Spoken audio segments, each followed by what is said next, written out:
in diepte. Vandag gaan ons voort in ons studie in Korintiërs. En wat is vandag se onderwerp? Eenheid in Christus. En ek dink dit is seker die kern van samelewing met ander mense, is om een te wees in Christus. Kom ons bid.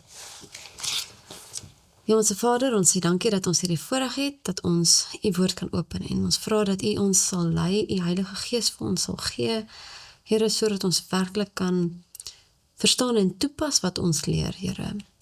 Ons vra dit in Jesus naam. Amen. Amen. So ons titelteks is 1 Korintiërs 1 vers 10.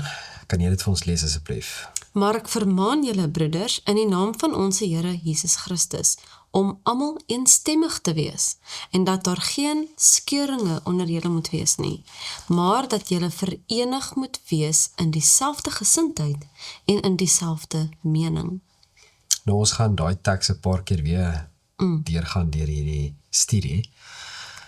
Maar waarmee begin hy? Vermaning. 'n Vermaning. Nou, wanneer het jy 'n vermaning nodig? As jy in die moeilikheid is. As jy nie gedoen het wat jy moes doen nie. So die kerk in Korinthe het duidelik 'n probleem gehad met eenheid. Ja. En ons kan dit verder deur Korintiërs ook sien, dat dit 'n paar keer aangespreek is, en so hulle het 'n paar probleme gehad, en dis een van die probleme wat hulle gehad het, is dat daar 'n bietjie oneenheid was, en dat hulle 'n bietjie koppe gestamp het, en so voort. En Paulus sê dat mense, ons moet almal eenstemmig wees. Ons moet nie toelaat dat daar skeringe onder ons is nie. En skeringe beteken eintlik dat daar seer kry is. Dis nie net van, ek doen iets en jy doen iets. 'n skeer is iets wat breek, en daar's iets wat seer kry. Ja. Mense wat seer kry. En dan praat dit ook van, julle moet verenig wees in dieselfde gesindheid. So ons gaan 'n bietjie ook daarna kyk later in die les. En dan in dieselfde mening. Ja. Nou, ware eenheid word nie gevind in sterk leiers, of in groot groepe, of in luide oortuigings nie. Maar alleen deur elkeen wat homself onderwerp in Christus. Dis die enigste manier hoe ware eenheid gevind kan word. Ander woorde, dit begin eintlik dan met die individu. Dit begin by die individu, maar dit begin ook by wanneer die individue nou saam is, en as jy nou in 'n groep, die keuses wat gemaak word. So, en ons gaan later in hierdie studie gaan ons spesifiek verder uitbrei op hierdie. Okay. So, wat van klikke in die kerk?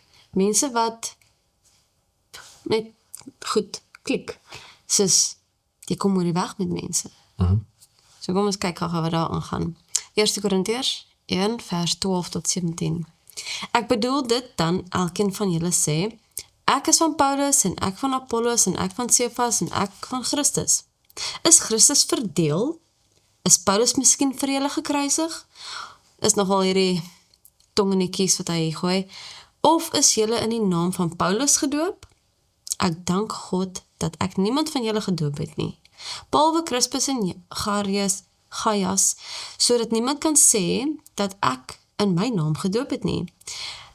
En ek ook nog die huisgesin van Stefanus gedoop.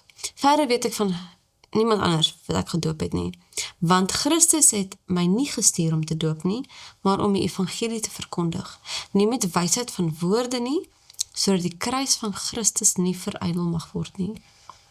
Nou, ons het laasweek ook na hierdie skrifgedeelte gekyk, met die fokus op wat Paulus se sending was. Maar nou, kyk ons 'n bietjie na wat die spesifieke probleme was. En wat ook eintlik misgekyk kan word. Hierso word daar nou geestelike leiers genoem, en dat mense hulle aanhang. En sê ons maar, hoorie, daai ou is vir my, hy het my tot Christus gebring. Asof dit nou die kernpunt is van hulle geloof.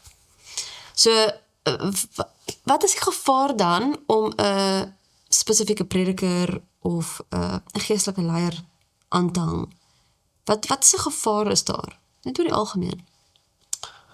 Wel, die heel eerste ding is, wat by my opkom as jy dit vra, is, wat se gevaar is dit as jy iemand wat feilbaar is, in 'n posisie plaas waar hy sogenaamd onfeilbaar is, want dis eintlik wat gebeur, dan is dit baie problematies. Ja, want as jy iemand so op 'n pedestal basis sit, as jy hulle aanhang, dan vat jy hulle woord amper soos is, want jy het respek vir hulle, en hulle het jou tot 'n Dis punt nie gebring. verkeerd om respek vir mense te hê. Nee, Dis ek nie sê verkeerd- maar, Ja, nee, ek hoor dat wat jy dit sê. is Ek wil waarna dit toe dit kan duidelik lei. maak. Ja. Ek wil dit duidelik maak vir Ek mense wat verstaan, kyk. ja. Dit is nie verkeerd om mense te respekteer en op te kyk na sekere mense. Of geïnspireerd te wees deur, Ja, dit is glad nie die punt Leiers. van ons hier is Ja. spesifiek praat nie. Maar ons moet baie eerlik wees met onsself. Die manier hoe ons opkyk na mense, die Ja. manier hoe ons mense op 'n plek plaas, en dit kan baie gevaarlik wees. En ons later gaan ons ook verder kyk. ek dink net soos in die punt wat jy gemaak het, is eintlik die belangrikste, dat dis juis mens wat fouteer, en enige iemand is in gevaar van mislei word, ons almal. En as ons nie die Here het wat ons lei nie, en ons weet nie presies wat in iemand anders se lewe of haar geestelike lewe is nie, of dit nou 'n leier is wat al baie mense na die Here toe gebring het of nie, dit is glad nie 'n noodwendige aanduiding of hulle werklik nog steeds 'n pad met die Here stap nie. So ek dink dit is gevaarlik om enigiemand in daai sin aan te hang dat ja, hulle is betroubaar, ek kan enigiets wat hulle sê glo. So ja, in elk geval, dis Baie keer sê mense dit nie so nie. Baie keer is mense nie van, ja, jy gaan ons vir jouself ek ondersoek. glo dis wat hierdie ou sê nie. Ja.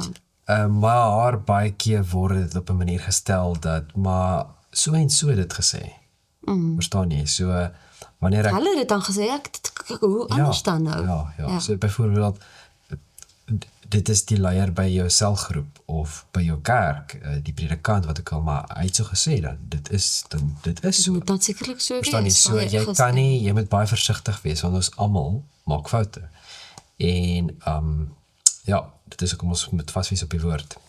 Ja, so is ook die woorde wat deur Paulus gebruik word, soos in die sleutelteks, is nogal sterk ook, soos in dis skeringe, soos in vers 11, dan ook later twis, wat na argumente kan verwys, en ook verskille wat spesifiek na verdeeldheid lei. So ons kyk so 'n paar ander verse wat twis as deel van 'n lys noem. Dan sien ons dit duidelik hierso. Romeine 1 vers 29. Hulle is vervul met allerlei ongeregtigheid, hoerery, boosheid, hebsug, ondeug, volnydigheid, moord, twis, bedrog, kwaadaardigheid. Daar is die woord twis tussen al daai. Dis deel van 'n lys, dis amper ek wil sê 'n pakket. Romeine 13:13. Laat ons welvoeglik wandel soos in die dag, nie in brassery en dronkenskap, nie in ontug en ongebondenheid, nie in twis en nydigheid nie. Sjoe, Ja, dit is 'n Dit baie is- ernstige ding. ja. Ek gaan nog 2 lees. 1 Korintiërs 3 vers 3. Omdat julle nog vleeslik is, want aangesien daar onder julle jaloersheid en twis en tweedrag is julle nie vleeslik nie en wandel julle dan nie na die mens nie. En dan 2 Korintiërs 12:20 wat sê, want ek vrees dat julle by my koms miskien nie sal vind soos ek wens nie, en dat ek deur julle gevind sal word soos julle nie wens nie, dat daar miskien sal wees twis, jaloersheid, toornigheid, verdeeldheid, kwaadsprekery, niesdraery, verwaandheid, wanordelijkheid. En hierdie is in die boek 2 Korintiërs. Alhoewel die probleem was nie opgelos na die eerste brief nie. Dit is verskriklik. Maar ek gaan nog een laaste lys lees. Wat Ek dink twis- jy sê jy is amper klaar. Luister hierso, met hierso. Afgoderry, towery, vyandskap, twis, jaloersheid, toornigheid, nywer, tweedrag, partyskap. Raai waar kom dit uit? Galasiërs 2:20. Die teenoorgestelde van die vrug van die gees. Is dit 22 of 25? Ag, ekskuus, 5:20. Ek dink net die mense gaan nou dink, "Sjoe, wat se Bybel lees hulle?" 25. Ja, so hierso direk in teenstelling tot die vrug van die gees is die gesindheid by die Korintiërs gehad het. Toe hierdie nou hierdie lees, toe het ek onmiddellik gedink, so twis is eintlik baie ernstig. Dis bitter ernstig, want dit word letterlik tussen afgoderry en Ja, dis en alle ander dinge. So, maar dit het my onmiddellik laat dink aan wat is twis? Jy hoor wat ek sê, soos in wat die definisie van die woord. Die betekenis van woorde is geweldig belangrik. En so twis is dis nie net dat, sê maar ek stry met jou oor iets, sê maar, meningsverskil. die kombuis moet ieder pink geverf word. Nie dat ek dit sal sê, nie? Maar jy hoor wat ek sê. Ja. So ons stry bietjie daaroor, jy sê nee man. Dis nie dat dit 'n meningverskil is oor Jy hoor iets wat ek nie, sê. ja. Dit is nie, daar is nie twist nie. As jy, dit kan miskien lei na twist. Ja. As jy nie na jouself kyk nie, as jy nie jouself beheer nie, kan dit lei na twis. Maar twis is waar daar amper soos 'n woordegeveg tussen twee mense kan wees. Nee? Waar dit lelik word. Dit word lelik. Ja. En dit het my onmiddellik laat dink na Spreuke. En ons gedeelte in Spreuke waar God 6 dinge noem wat hy haat. En dan sê dit hierso, hierdie 6 dinge haat die Here, en 7 is vir sy siel 'n gruwel. Trotse oë, 'n leenagtige tong, hande wat onskuld en bloed vergiet, 'n hart wat onheilsplanne beraam, voete wat hastig na die kwaad te loop, een wat as valse getuienis leuns uitstrooi, en tussen broeders tweedrag saai. Sjoe. So, en dit is dis twis. Want daar word twis veroorsaak tussen broers. En hier is die ding. Sjoe.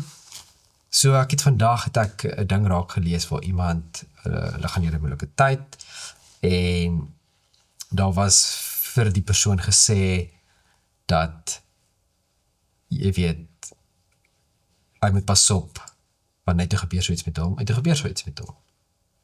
So as hy nou nie reg of verkeerd was, ek het nou nie in detail gaan kyk nie, maar die punt is maar net, dat daar's baie mense wat gelukkig is, dat hy nou op sterwe staan. En dit is nou buiten die punt wat die ou gedoen het, of jy weet, wat ook al die saak mag wees. Maar om bly te wees, dat iemand naby aan die dood is, en hy's nog jonk. Dis skrikwekkend. Maar dit wys jou nie die sondige natuur binne mense. En die geval waar jy tweedrag gaan saai tussen broers, of tussen vriende, omdat dit jou laat lekker voel. Jy hoor wat ek sê, laat dit jy gaan beter voel oor jouself, of jy gaan miskien geregverdig voel, of wat ook al dit mag wees wat jy gaan voel, en jy daai gaan veroorsaak, sodat jy kan sê, sien ek het jou gesê, of wat ook al dit mag wees. Die Here sê, dis 'n gruwel. En daar's baie min dinge in die Bybel wat die Here sê, dis 'n gruwel. Ja. Hierdie is van hulle. En so dit is 'n baie ernstige saak. So ons moet ons hart ondersoek, en ons moet baie ernstig opneem die manier hoe ons mekaar hanteer, en dan ook die manier hoe ons praat oor andere met mekaar. Ja. Want dit kan twis veroorsaak. Dit kan tweedrag Dit kan saai. die saadjie, ja. En dan, want dit is die heel eerste gedeelte van vers 19 van hoofstuk 6 in Spreuke wat sê, een wat as valse getuie leuns uitstrooi, dis die eerste gedeelte, en dan die tweede gedeelte is tussen broers tweedrag saai. So jy praat stories, en dan, jy is 100% seker, maar jy weet wat, en van daar af is dit afdraande. En dit laat my heeltyd terugdink oor, ons het dit laasweek genoem, en ek heb het al 1 miljoen keer genoem, en almal weet dit nou al, Psalm 1, daardie paadjie wat gestap word van eers wandel jy, dan staan jy en dan sê jy, as jy jouself kan kry, dan sit jy tussen die kring van die spotters. Ons moet nie onsself daar bevind nie. Ons moet so onsself ondersoek, so eerlik wees met onsself, dat ons moenie kom op 'n plek waar ons enigstens naby kom op 'n situasie waar ons hierdie kan doen, waar ons praat oor mense en miskien dink, ja, maar dis die waarheid, maar jy sê 100%, maar jy dink dis die waarheid. Dan moet En jy- net is jy besig om tweedrag te saai. Net is jy besig om twis onder vriende, onder familie, onder broers, geestelike broers in die kerk te saai. Dis problematies. En ek dink regtig waar, dit is iets wat ons ernstig moet opneem en wat ons osself moet ondersoek. Ja, so hierdie storie in Korinthe was duidelik so erg, dat daar hofsaake daarvan gemaak was, tussen ongelowiges, of voor ongelowiges, en ja, ons lees in 1 Korintiërs hoofstuk 6 vers 5, dis nogal opsommend, ek sê dit tot julle beskaming, is daar dan nie eens een wyse onder julle, wat uitspraak sal kan doen tussen sy broeders nie. Soos Paulus sê, soos, julle moet skaam kry oor hoe julle hierdie goeders hanteer. Ja, daar is nou hierdie probleem, maar hoe hanteer jy dit verder? As onsself bevind in 'n situasie waar daar twis is, waar daar skeringe is in 'n gemeente, of tussen broeders, of in 'n familie, of wat ook al die situasie mag wees, hoe hanteer ons dit? Gaan ons voor ongelowiges en maak God eintlik 'n bespotting van geloof? Dis regtig bitter belangrik oor hoe ons dit hanteer. Maar dis wat Satan verlang. Ek wil iets baie duidelik maak, want ek probeer altyd dink, mense luister na ons, mense Konteks, kyk, ja. So ek wil baie duidelik maak, wat jy hierso sê, is absoluut die waarheid. Daar is wel uitsonderlike gevalle. En daardie uitsonderlike gevalle is wanneer iemand wel die landswet oortree het. So as iemand in die kerk, in jou gemeente, die landswet oortree het en bedrog gepleeg het, of wat ook al dit mag wees, soos iemand seer gemaak het, jy weet, in soos- verskeie maniere, wat ook al mag wees, Dit moet jy hoor wat ek sê, regs dan hanteer word. Ja. gaan jy na die reg toe gaan van die land, dan gaan jy na die polisie toe gaan, jy gaan wat ook al, en dit gaan reggestel word op daardie Absoluut, manier. ja. Jy hoor wat ek sê? Ja. So daar's daardie uitsonderlike gevalle. Maar wanneer dit kom met jou normale dinge wat aangaan in die kerk, dinge wat tegnies gesproke kan uitgesorteer word tussen jouself en daardie persoon, Veral as Christene. Iemand is wat dit eintlik, genade... ja, dan is dit, vir my is dit so belaglik, dat dit is belaglik eerstens, en dan is dit hartseer, en dan is dit, jy weet, er is soveel gedagtes in my kop opkom, om te dink dat jy gaan na 'n hof toe gaan, jy gaan na 'n ongeloofhuis toe gaan, of jy gaan om jou dinge te probeer uitsorteer, waar dit nie eers daar gewees het in die eerste plek nie. Dit is waar die probleme inkom, en dit is die punt waar jy gemaak het. Ek wil net daar baie duidelik gemaak het. Baie dankie daarvoor.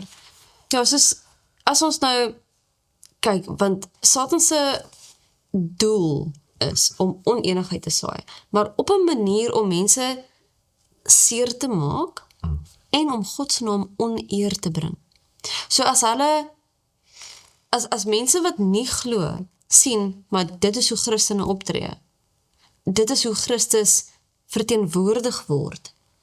Dit gaan om nie Dis nie die nader regte aan prent. Christus. Ja, dis nie die regte beeld wat ons moet uitdra in die wêreld nie. Wat se ambassadeurskap is dit dan? Ons het al daaroor ook gepraat, so of bestudeer. So ons kan nie hierdie doel, of ons moet nie wegsien daarvan, ons moet weet dat dit is Satan se doel. En as ons weet dat dit sy missie is, kan ons die waarskuwingstekens raak sien en dan Christus se missie en sy sending eerder uitleef. Ja. So as Christene moet ons doen soos wat Christus doen. Nie soos die duiwel doen nie, want hy het dieselfde gedoen in die hemel. Ek wil graag weet die sleutelteks wat ons begin het mee lees, en dit sê, maar ek vermaan julle broeders in die naam van ons Here Jesus Christus, om almal eensstemmig te wees, en dat daar geen skeringe onder julle moet wees nie, maar dat julle verenig moet wees in dieselfde gesindheid en in dieselfde mening. So wat dink jy bedoel Paulus met hierdie vermaaning? Julle moet van harte saamstem, eenheid hê in julle denke en in julle visie. So ek dink regtig dat daar 'n natuurlike vloei moet wees. Dat dit moet van die hart van vol, wat uit die hart van vol is, loop van die mond van oor. So dat dit daar so is soos in kyk, dit is daai eensstemmigheid moet amper van nature kom. En dit sal as daai eenheid in Christus is. So ek het 'n Afrikaanse onderwyser gehad wat soos net amazing was. Maar in elk geval, hy het in die klas hierdie simbool gebruik van die kruis. Wat gesê het, dat as ons verhouding met die Here reg is, dan is daar iets waarop die tussen mense kan eintlik vas gespijker word. Dit kan vas, jy kry stewigheid of vastigheid deur die een wat reguit staan. As jy vertikaal, jou Yes. verhouding vertikaal reg is, gaan dit horisontaal makliker wees. Ja. So, So ja, ek dink vir my, die vermaaning, so hy vermaan hulle, ons het net in die begin het ons gesien, dat daar's 'n rede hoekom hy vermaan ja. hulle vermaan het. En ek dink dat die hele punt van hierdie, en ons gaan nou daarna kyk, ek 'n baie spesifieke gedeelte wat ek gaan noem, is nie dat ons almal dieselfde moet wees nie. Want dit sê so, dit sê baie duidelik, onder julle moet wees, maar dat julle verenig moet wees in dieselfde gesin en dieselfde mening. En ons gaan kyk, wat beteken dit? Ons gaan later 'n bietjie gaan kyk daarna. Maar daai is baie belangrik. So dit beteken nie ons almal is presies dieselfde. Ons is nog steeds individue met ons. Ja. Daar is uniekheid, daar is persoonlikhede, verskillende karaktereienskappe. Maar ten spyte daarvan het ons dieselfde visie en ons kan saamstem oor dieselfde waardes Ja. en waarin ons glo. En daai is baie belangrik. Ek wil vanaf vers 9 lees, hier wat voor dit is, en dan vers 13. God is getrou deur wie julle geroep is tot die gemeenskap met sy Seun Jesus Christus, ons Here. En dan vra hy, wat jy het nou dit ook gelees, is Christus verdeel? Is Paulus miskien vir julle gekruisig, of is julle in die naam van Paulus gedoop? So die punt wat ek hierso wil uitmaak, is dat Paulus vra baie spesifiek. In wie se naam is ons gedoop? Is dit in my naam? Is dit in 'n ander naam? Nee. Ons Christus se naam gedoop. In vers 9 sê vir ons, God is getrou, julle is geroep tot gemeenskap met sy Seun, Jesus Christus, ons Here. Nou, Matteus 28 vers 19 sê vir ons die volgende, gaan dan heen, maak disippels van al die nasies en doop hulle in die naam van die Vader en die Seun en die Heilige Gees. So dit sê nie dit doop hulle nie in Paulus se naam en Ja, die Petrus en Johannes en nee, God. Die een wat ons aanbid. En dit is hoekom ons onsself Christene noem. Van ons volg Christus. 1 Korintiërs 12 vers 27, maar julle is die liggaam van Christus en lede afsonderlik. En as ons verder daar gaan kyk, sal ons sien die lede van die liggaam en elkeen is anders te, maar elkeen is by 'n spesifieke doel ensovoorts. Ons ken daai gedeelte. Die hele punt hierso is ons onderwerp vandag, eenheid in Christus. Dis nie net eenheid nie, Ja. dis eenheid. Maar Christus. eenheid sonder Christus is onmoontlik. Maar dis die hele punt. Christus is die middelpunt. Dit gaan nie oor Paulus nie, dit gaan nie oor Apollos nie, dit gaan nie oor Petrus nie, dit gaan nie oor enige van die apostels nie. Alhoewel, hulle het baie gedoen vir die boodskap en die evangelie uit te dra en dat ons die woord vandag kan hê. Dit gaan nie oor hulle nie. Ja. Verstaan jy? Dit gaan oor God. Die hele doel van die woord van God, die hele doel van die Bybel, is om God te leer ken. Dat ons wel kan leer oor die karakters in die Bybel is wonderlik. Dit gee vir ons weer moed Ja, om te sien hoe maar hulle is nie die kerndoel van hoekom ons die woord studeer. Ja, mense se voorbeelde in die Bybel is juis oor hoe God met mense te doen het. Nie oor die mens self nie, maar oor die Here. Soos die sê, dis die kern. Nou, dit is nogals belangrik. Ons het daar soveel teksverse wat ons kan lees op hierdie, né? En ek het eintlik gesit met, ek het gaan opsoek. Ek wil nie sê ek het die fout gemaak om te gaan doen, maar ek het gaan opsoek al die teksverse wat gaan oor eenheid. En ek was so 'n bietjie Boureer hoe baie dit ja, is. ek het nie geweet dat dit was problematies, maar dit het ook net gewys hoe belangrik dit is. Dit is so 'n belangrike onderwerp. En maar Paulus het vir ons, hy werp vir ons 'n baie belangrike lig oor eensgesindheid.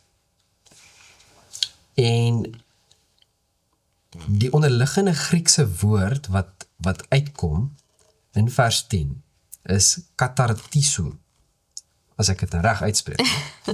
En dit dui op die begrip herstel, om iets na sy vorige, heelvormige toestand terug te bring.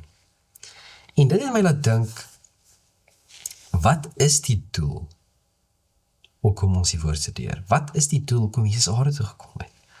Hy het ons kom red van sonde, ons verlos van sonde, maar hy het ook gekom om ons te herstel, om ons te herskep. En die hele doel van die kerk en as Christene, jou waarde, is dat ons moet daardie, wat hy vir ons gedoen het, moet ons uitleef. En ons gaan dit later ook sien, verder in hierdie studie. Ek weet ek bewys heeltyd vorentoe, maar die hele punt is dat daar's 'n baie spesifieke doel wat ons het as kerk, om hierdie wonderlike boodskap uit te leef en uit te dra, maar dit kan nie gedoen word as daar eenheid is in Christus. Dis baie belangrik. Nou, ons het dit nou genoem en ek wil dit net weer terugbring.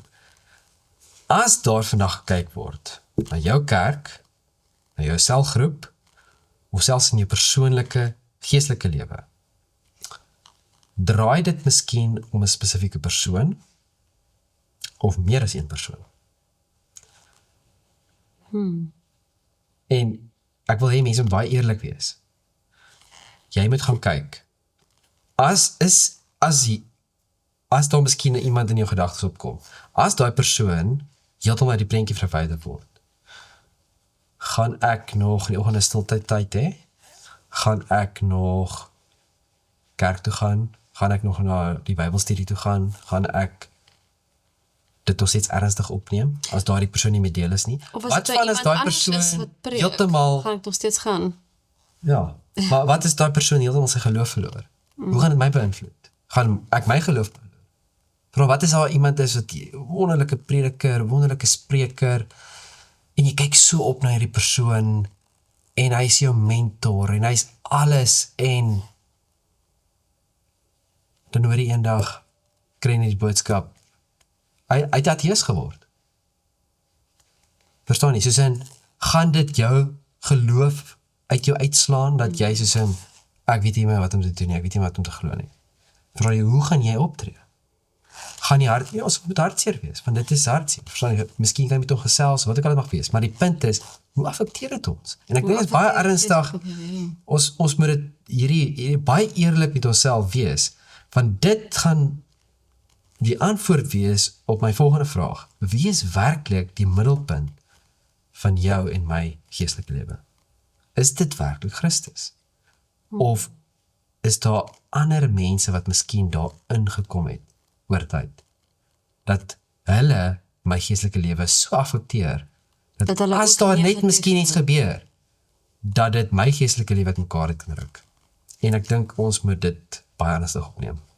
Dit is 'n baie belangrike vraag en ek dink dit is waar ons juis wysheid van die Here moet kry en weer eens die wysheid wat ons moet kry is nie van ander mense nie.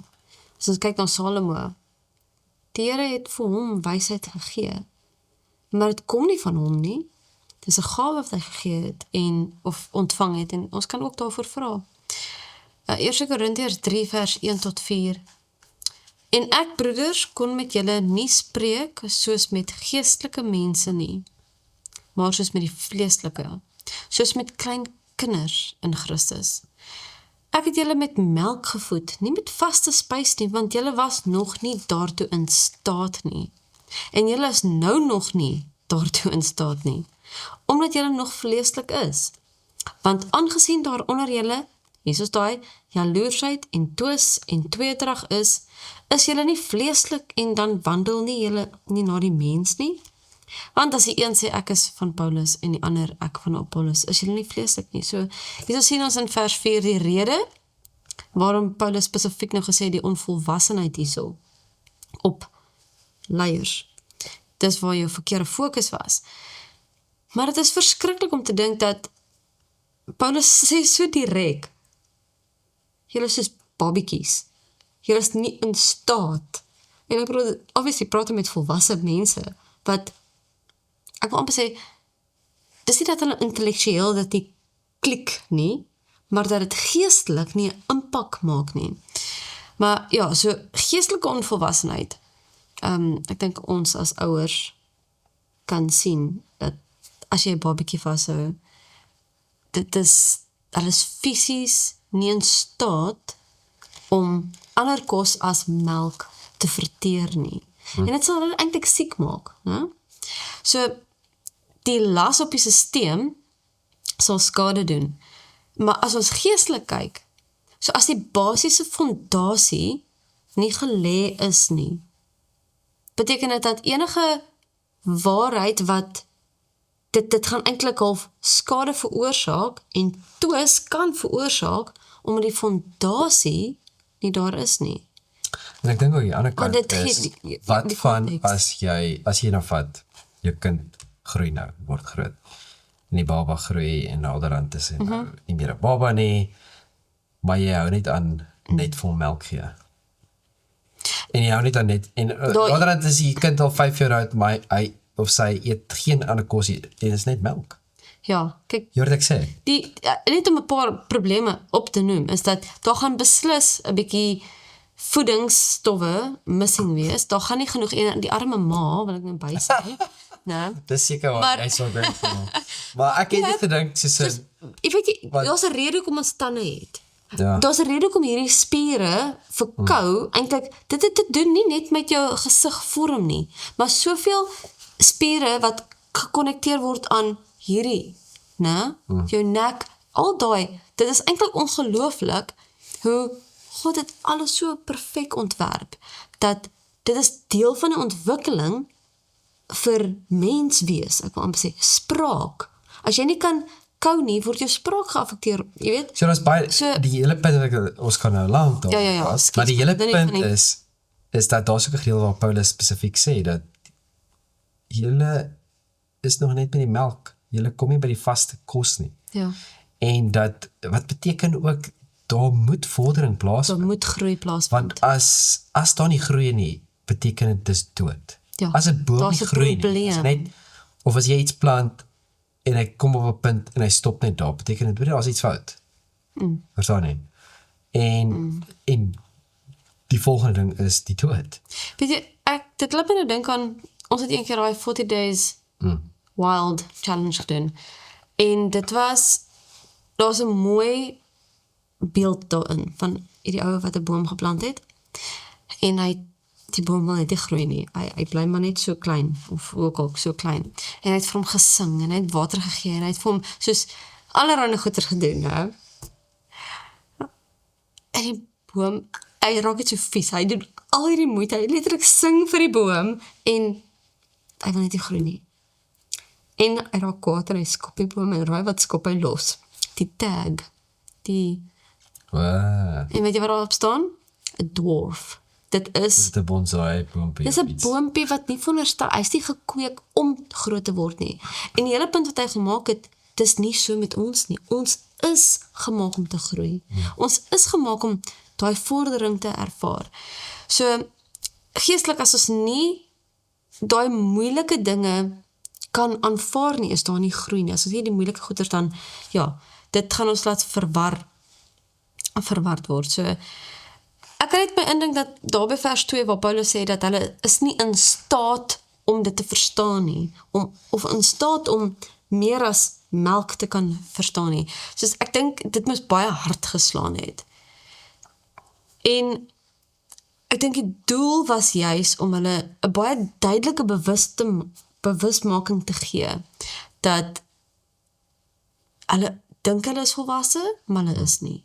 Hulle dink hulle weet hoe om 'n ding te hanteer, maar hulle doen nie. En jy weet dit Interessant. Jy weet, ek gaan nou iets wil sê. Dis net as ek kyk na vandag se wêreld, lyk dit vir my asof meeste volwassenes nie optree soos volwassenes nie. As jy hoor wat ek sê, nee. ek het altyd die prentjie in my kop gehad. En miskien is ek verkeerd, jy moet miskien my reg help. Maar ek, as kind het ek altyd hierdie prentjie in my kop gehad, dat volwassenes tree anderste op as kinders. Verstaan jy? Want ek het altyd gesien die manier hoe kinders optree en die wat kinders doen en goed, en ek het baie keer vies geword vir kinders, omdat hulle so dom optree. Nee? Ja, kinderagtig. Maar ek het nie kinderlik ook nie, stroom, ja, kinderagtig. maar die punt is maar net dat jy leer mos en dan word jy volwasse. Ja. Né? En maar dis is so vandag, jy weet ek kyk na mense en hoe mense optree, hoe mense redeneer en reageer en ek sê dit is nie volwasse nie. En ek dink dat ons moet maar ons trots sluk. Ja. Soos wat Paulus hierso vir hulle sê, hey, julle is babas, nee, julle is soos kinders. En kom ons sluk ons trots en kyk, tree ek op soos 'n geestelike volwasse. Ja. Jy weet, volg ek daardie struktuur of groei ek nie? Ja. Bly stagneer, soos wat jy sê, as mens eintlik stil staan in die lewe. Tyd loop voort. So jy gaan eintlik tegnies staan nie stil nie, agteruit. Ja. Jy gaan dood. Afrikaans nie agteruit boer nie, hè? Boer vooruit. Maar dit is ook nie die Korintiërs wat hierdie probleem gehad het nie. Paulus skryf vir die Hebreërs ook. 5 vers 12 tot 14. Want hoewel julle vanweë die tyd leraars behoort te wees, het julle weer nodig dat 'n mens julle die eerste beginsels van die woorde van God moet leer. En julle het weer behoefte aan melk en nie aan vaste spys nie. Want elkeen wat melk gebruik is onervare in die woord van geregtigheid, omdat hy 'n kind is. Maar vaste spys is vir volwassenes, vir die wat geestesvermoëns besit, deur die gewoonte geoefen, om goed van kwaad te onderskei. Dit is baie duidelik, né? Sure. So ons sien later in sy brief, 1 Korintiërs 13 vers 11 ook. Toe ek 'n kind was, het ek gepraat soos 'n kind, gedink soos 'n kind, geredeneer soos 'n kind. Maar nou dat ek 'n man is, het ek die dinge van 'n kind afgelê. En ek dink dit is Paulus se hele punt. Dis waar hulle nou staan. Op die punt waar hulle dit moet begin aflê. Ek dink soos wat ek nou net genoem het, oor as jy kyk aan die wêreld en al die, jy weet, die nonsens wat aangaan. Ek dink Paulus het ook kyk na die kerk in Korinthe en hy sê, my mensdom, nee. Dis is 'n klomp kinders. Wat ek sê. En ons kan baie maklik, nee, as moderne kerk en as moderne mense, kan ons terugkyk soos wat ons altyd kyk na Israel, die volk, jy weet die volk, nee. Kan ons ook kyk soos in, ja, die kerk in Korinthe, nee, Hulle was vreeslik. Hulle was al meer lekker nie, nee. Ons doen dieselfde. Ons tree dieselfde op. As iemand dit sê, jy weet, die manier ons reageer, al die goeders wat gebeur, ons tree maar soos kinders op. En ek dink, ja, ons moet onsself regryk en ons moet besef in wat se toestand ons is. Soos ons nou net gesê het, Paulus sê, daar kom 'n tyd waar ons daai dinge moet afstaan. dit is nie meer nodig om die basiese van dele goeders of soos wat hy self skryf, die eerste beginsels, oor en oor en oor te moet leer nie. Dus veronderstel om alreeds deel van ons te wees. Waar harte volkome aan Christus oorgegee is, bring dit die Heilige Gees en dit bring eenheid. Hy bring eenheid. En wanneer daar verdeeldheid ontstaan, is dit eintlik 'n uitnodiging dat ons weer ons eie verhouding met Christus sal ondersoek. En ja, as individu moet ons dan eenheid met Christus hê. Nes ons net nou na die kruis voorbeeld gekyk het, ook die driehoek voorbeeld. As ons weerskante van mekaar staan en ons gaan albei Christus toe, sal ons outomaties nader aan mekaar kom. Maar ook, soos, ons het bietjie oor wysheid net gepraat. Wysheid en kennis is nie dieselfde nie.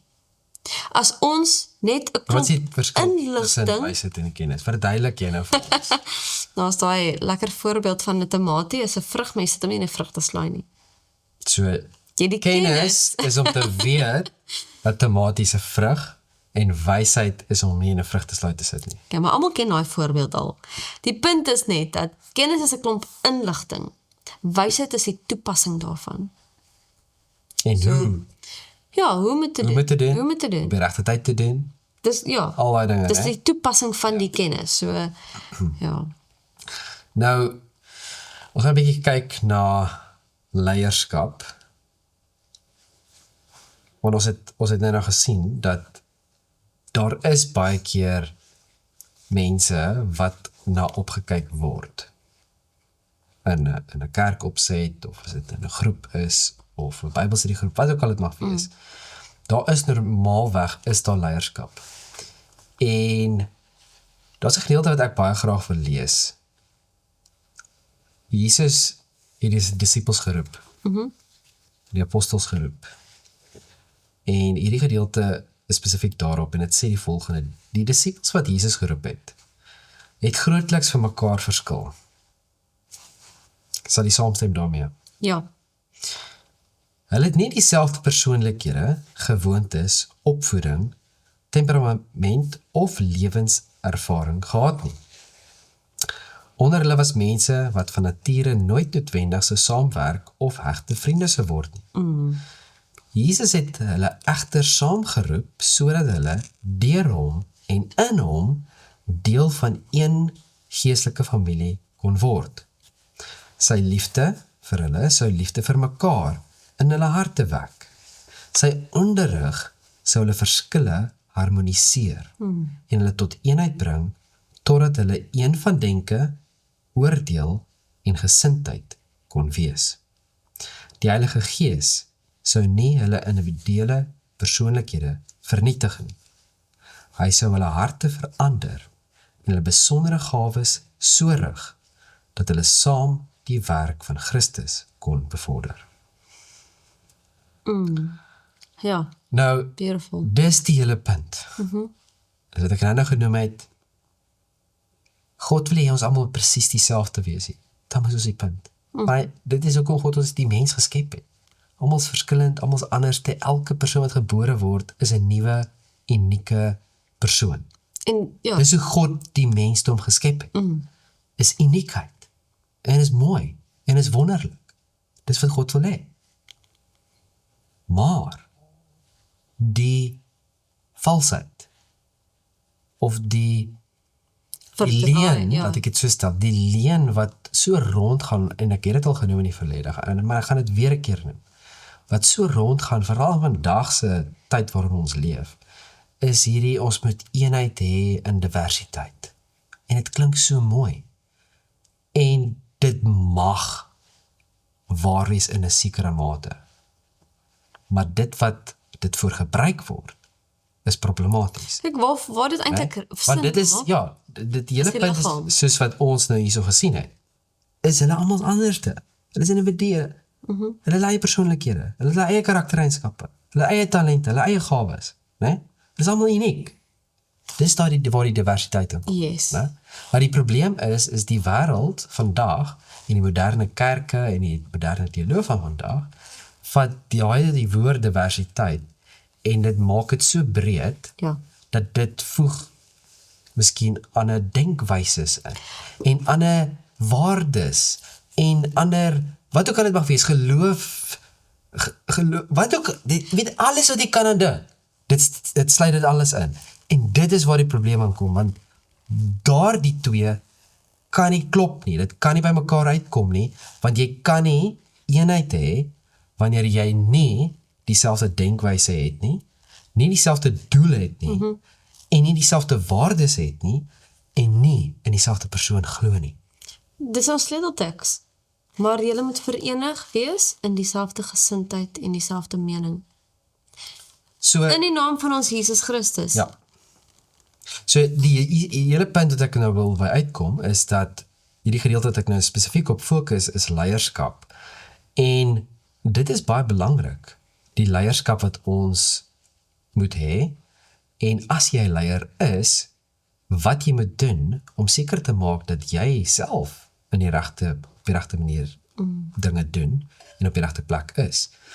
Ek wil vandag 1 Korintiërs 4 vers 1 tot 2 lees. Dit sê, so moet ons dan beskou word as dienaars van Christus, en bedienaars van die verborgenhede van God, en verder word van die bedienaars vereis dat hulle getrou bevind moet word. Nou Paulus spesifiek praat nou hier van die leiers.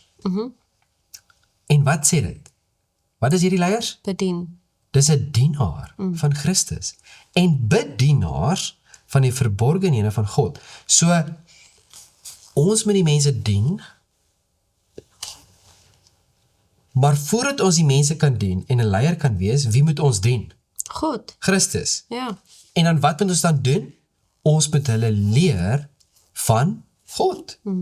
Die verborgenhede van God. Maar dink aan daai wat ek van Hebreërs gelees het, dat hulle is veronderstel om leraars te wees, maar nou moet hulle weer die fondasie leer. Ja, so die hele punt is, en dit is waar die wêreld se manier van leierskap en posisies baie problematies geword het, en dit het ook in die kerk ingesypel.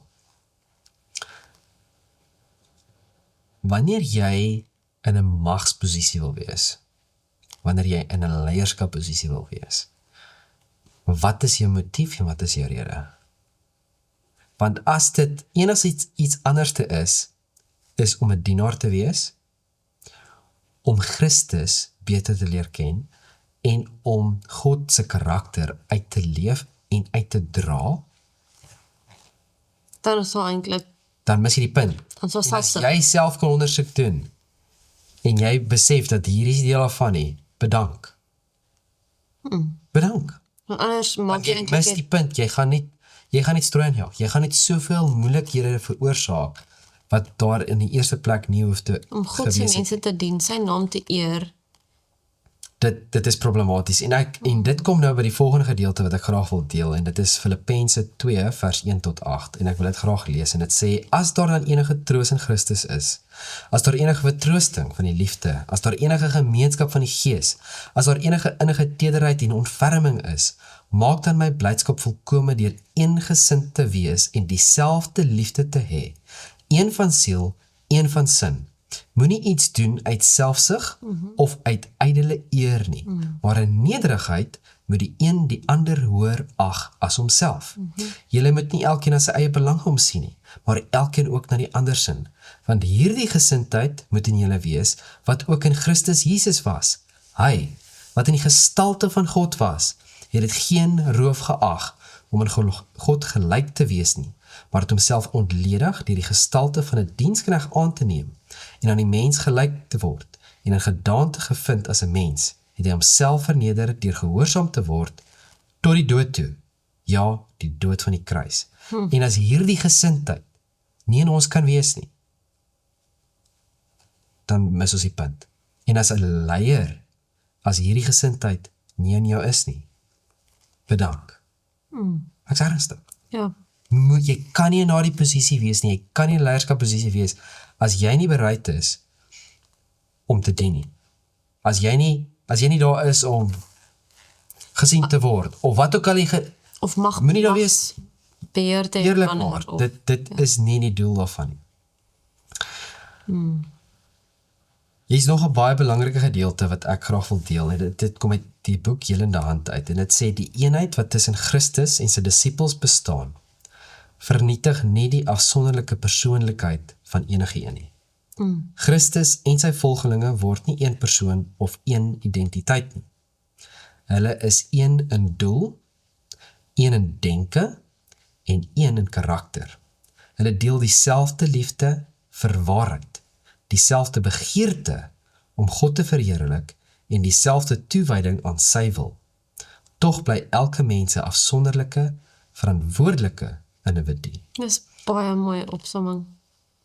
Die hele punt, wat ek nou genoem het, daar is diversiteit, maar in eenheid gebaseer op Christus in absolute waarheid.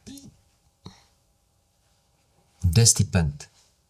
Ja, en as mens so verder gaan, soos wat jy nou gelees het, om te dien, wat is dit wat Christus vir ons gedoen het? So, terug gaan net 'n bietjie na die leierskap. Geen mens is waardig om nagevolg te word as ons patroon nie. Net Jesus. En ja, soos ons vroeër ook gesê het, menslike leiers kan ons inspireer, hulle kan ons dalk 'n instrument wees om ons tot die Here te bring. Maar slegs Jesus moet gevolg word. As ons in Matteus kyk waar Jesus daarvan praat. Kan ek 'n vraag in hierdie geval? Ja, Daar's eintlik heelwat gedeeltes waar Petrus, Paulus praat oor leierskap in die kerk. Dit is baie interessant, maar elke keer word dit begin deur, sê maar byvoorbeeld hierdie persoon, as dit 'n ouderling is of 'n diaak, wat ook al. Dis 'n man van een vrou ensovoorts, en dan verduidelik hy half 'n klein prentjie of 'n struktuur wat hy gee van, dit is hoe daai persoon se leefstyl moet wees. Jy hoor wat ek sê, dis nie sommer net 'n persoon wat ook al. sommer enige iemand. Dit is nie randomly Daar kraak is 'n standaard. Ja, daar's 'n spesifieke leefstyl wat hierdie persoon moet volg. Ek loop ook dink, was dit nie dat die fariseërs ook getroud met kinders moes wees? Ek ken nie die geskiedenis presies van die Dalk het nie fariseërs die fariseërs nie. maar die hele punt is, Maar my punt is dat Ja. jy, as dit ouderling of iets daar is, wat ek nou nie 100% seker wat die titel van die mens is wat ek aan dink nie. Maar daar was 'n leier en as jy nie getroud is met kinders, dan kan jy nie in daai leierskapposisie wees nie, want dit beteken jy kan nie medelee hê met iemand wat 'n probleem het in hulle huwelik of met hulle kinders of ek iets. dink dit is Iets deel van van, daai ek aard. dink ook wat baie belangrik is, as jy kyk na die Bybel, wanneer dit nou net vir my logies, wanneer jy getroud is dit heeltemal anderste as wat jy enkel is. So wanneer jy trou, dan neem jy, ek praat nou vanuit 'n manlike oogpunt uit, dan neem jy verantwoordelikheid, dat jy sien nou net verantwoordelik vir jou eie lewe nie, maar ook vir jou vrou se lewe. Wanneer jy kinders het, dan skuif daardie verantwoordelikheid nog verder en dit word baie. groter, hè? En dan die leierskapposisie wat jy in jou familie het en wat jy moet hê, daardie verantwoordelikheid. Dit leer jou baie. Jy leer geweldig baie. En dit bou 'n fondasie wat as jy leierskapposisie op 'n ander plek gaan hê, gaan dit jou soveel help en vir jou daai fondasie sal reeds gelê van daardie, jy hoor wat ek sê, en ek dink dit is deel van die rede hoekom dit in die Bybel gesê word. Daai skill, wil ek sê, word Ja. aangeleer Nou, deur om terug te kom na die hele punt toe, wat ons eintlik wil laat kom, is dat daar is 'n spesifieke leefstyl wat ons moet hê, sodat ons eenheid in Christus kan hê. Verstaan jy? En ons kan dit sien in 'n leierskap posisies waar daar's 'n spesifieke leefstyl wat hulle moet volg. En Daar's 'n as hulle dit sekere nie standaard. volg nie, dan is daar nie eenheid nie. dan is dit problematies, want dit beteken hulle gaan nie goeie leier wees nie, en dat keuses gaan gemaak word wat nie goeie keuses is nie, en dit gaan veroorsaak dat op die ou einde Ja. dinge uitmekaar uitval. En die belangrikheid spesifiek ook van 'n leier is dat hulle ander mense beïnvloed op 'n manier wat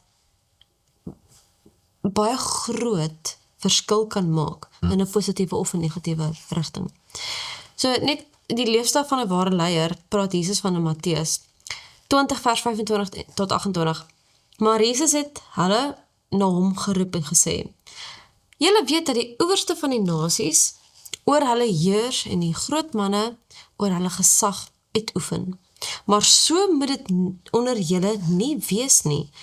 Maar elkeen wat onder julle groot wil word, moet julle dienaar wees. En elkeen wat onder julle eerste wil word, moet julle dienskneg wees. Net soos die seun van die mens nie gekom het om gedien te word nie, maar om te dien en sy lewe te gee as 'n losprys vir baie. So hierso gee Jesus die standaard en hy leef self dit uit. Hy gee die voorbeeld en hy sê vir ons dat om te dien is 'n ware leier. Wat het Jesus gedoen met die disippels? Met hulle voete gewas. Hulle het baie groot geskrik. Veral Petrus. Petrus het groot geskrik. Dit laat my net soos selfs Judas se voete was gewas. Jy weet, Hier kom die skepper, die een wat alles gemaak het. Want niks bestaan wat nie deur hom gemaak is nie. Ek dink nie ons besef die almag wat betrokke is met dit nie. Ons het nie 'n idee nie. Né? Hy kom en hy gaan op sy knieë en hy was skepsele sy voete, sy vuil voete was hy. Dit is die gesindheid wat ons gelees het in Filippense. Dit is hierdie gesindheid wat in ons moet wees. En as ons daardie gesindheid het, is dit onmoontlik dat daar nie eenheid kan wees nie. Ja. Dis die hele, ons kan sommer hier afsluit. Maar jy hoor wat ek sê? Ja. Dit is die gesindheid, dit is waar ek dink die hele punt van die leefstyl inkom, want leefstyl begin met gesindheid. Ja. Verstaan jy? Jy kan nie, as jy 'n spesifieke leefstyl wil volg, of wil hê, begin dit eers in jou hart. Dit begin oor hoe is jou gesindheid? Is jy bereid om hierdie te doen? Is jy bereid om daardie te doen? Is jy bereid om hierdie op te offer? Jy wat ek sê? En as jy dan op daardie dinge kan afkom en die regte keuses maak en daardie gesindheid kan hê, dan kan jy daai leefstyl volg. Dan kan jy daai struktuur wat vir jou gegee is, kan jy uitleef. Dis wat God van ons vra. En die vraag is, wat gaan ons antwoord wees? Maar, kan ek aangaan nou? Nee, kan aangaan. Daar is nog iets interessants wat nogal verskyn kom met Paulus, wat hier so spesifiek te doen het met die leefstyl wat Jesus gehad het. Jesus se leefstyl het na die kruis toe gelei. Lyding. En Paulus praat ook daarvan. 2 Korintiërs 11 vers 24 tot 28. Is julle dienaars van Christus? Ek praat in insinnigheid. Ek nog meer, in arbeid oorvloediger, in slae bo die maat, in gevangenskappe baie meer, in doodsgevare dikwels. 5 maal het ek van die Jode ontvang, 40 houe op 1 na. 3 maal is ek met stokke geslaan, 1 maal is ek gestenig, 3 maal het ek skipbreek gelei, 'n dag en 'n nag het ek op die diep water deurgebring. Dit sal my dood wees, dink ek. Agwel, dikwels op reis, in gevare van riviere, in gevare van rowers, in gevare van my volk, in gevare van die heidene, in gevare in die stad, in gevare in die woestyn, in gevare op see, in gevare onder valse broeders, in arbeid en moeite, in slapelose nagte dikwels. Regent? In honger en dors, dikwels sonder ete, in koue en naaktheid. Behalwe dit alles, my daaglikse kommernis, die sorg vir al die gemeentes. En dink ek soos, jy weet, ons arme predikante en leraars, as hulle werklik in daai posisie is met die Here hulle geroep het, hoe swaar moet dit op hulle harte wees, om mense soos die Korintiërs nou hier so beskryf word, onder hulle vlerk te moet hê? Dit is nie 'n maklike werk nie. Jy weet, in elk geval, maar die punt wat ek hier wil sê is dat wanneer ons Christus se gesindheid het, is ons bereid om vir hom te lei. Dit beteken nie dat ons leiding oor ons pad moet innooi nie. Ons moet nie dom Of dit wees nie. veroorsaak nie. Of ja, dit sal veroorsaak nie, maar die punt is dat daar is 'n gesindheid wat bereid sal wees om vir die een wat jou geskep het en die een wat vir jou gesterf het, vir jou redding ook bereid wees om vir hom te ly. En ek dink dit is die hele punt van wat 'n ware leier bereid is om te doen. Om die doel te bereik wat daar vir hom gestel is. Hoe om leiding te hê en eenheid. As dit so sterk, dan kan seker aangaan, om eenheid in hierdie leiding saam te bring, is dat as jy werklik bereid is om vir Christus te ly, dan die een vir wie hy gesterf het, sal jy ook daardie selfde gesindheid hê met jou medebroeders. En dit bring weer eens daardie eenheid wat die Here wil hê ons moet hê in 'n gemeente, in 'n kerk. As jy saam met 'n persoon deur 'n moeilike tyd gaan en julle albei het dieselfde gesindheid, gaan jy net sterker uitkom aan die ander kant. As jy nie dieselfde gesindheid het nie, nee, dan die verhouding definitief nie sterker wees nie. Nie die verhouding nie, Maar die hele punt is, as jy dieselfde gesindheid het, jy gaan net sterker aan die ander kant uitkom. En ek dink dit is die hele punt, is dat dit maak nie saak wat met ons gebeur nie, as ons gefondeer is op die regte plek, gaan ons net sterker word. En ons geloof gaan net sterker word. En ons verhouding as broeders onder mekaar gaan sterker word. Maar dit is belangrik dat ons self daardie ondersoek doen. Dat ons self gaan en gekoppel word aan die ware wynstok. Dit is die absolute kern Ja, want van eenheid. As ons nie self gekoppel is daar nie, ja, Dan staan nie lewe nie. daar kan nie ware eenheid wees nie. Ja. Maar as die moeilike tye kom, soos wat 'n vriend van ons gesê het, sê ons baie keer lote wat begin uitkom, nuwe lote wat nie heeltemal vas is aan die wynstok nie. En die wind kom maar dit af. So, en hy sê dit gebeur nogal maklik. Ja, ek het dit al self gesien op die plaas Sure. waar Net so. ons, ja, jy kan letterlik dit net so aftik. Soos die wind opkom, waai dit net af en jy weet, dit lyk van ver af, lyk dit, daar was nuwe groeisels op die, maar dit is net so maklik, val dit af. Sure. En ons moet werklik vas is in die wynstok. En ons moet seker maak van ons saak. Hier is 'n gedeelte waarmee ek wil afsluit. En dit sê die krag van God se volk lê in hulle egte, opregte eenheid. Daar was 'n groot werk wat gedoen moes word terwyl diegene wat die besondere waarheid vir daardie tyd aanvaar het, betreklik min was. Juis omdat hulle min was, moes hulle nie deur persoonlike geskille, jaloesie of onafhanklikheid verswak word nie. Hulle moes deur die nouste bande van Christelike gemeenskap aan mekaar verbind wees en mekaar geestelik versterk. Hulle moes skouer aan skouer staan met harte wat in een gesindheid saamgesmeld is en almal onafskeidbaar aan Jesus Christus verbind. Hulle krag sou nie uit getalle, posisie of menslike invloed kom nie, maar uit hulle eenheid met Christus en met mekaar. Dis die geheim.